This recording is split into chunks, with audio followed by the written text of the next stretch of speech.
Oh, here, old Smith here. Another one of these Craftsman T110 mowers. Guy brought in, so you can't get start. He changed out the filters and changed the oil. He said, still can't get start. Fuel filters are actually on backwards. I mean, it don't really matter, but if you have it the other way around, then you can kind of see when the dirt starts to accumulate in it. Now the dirt's inside the filter element to where you can't see it. It actually started, he pushed it up here because he couldn't get started. I went to start it. It actually started up right away, ran for about 5 seconds and then died. Oh, yeah. That explains why there's no gas in the filter.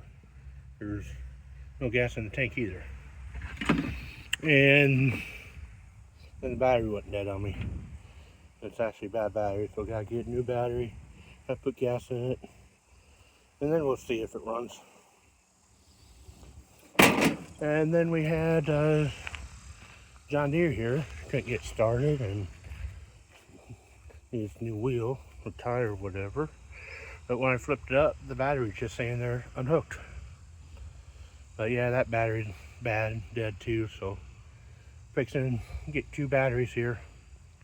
Well, you can try and figure out what's going on with these. Thanks for watching. Phil Smith, sign out.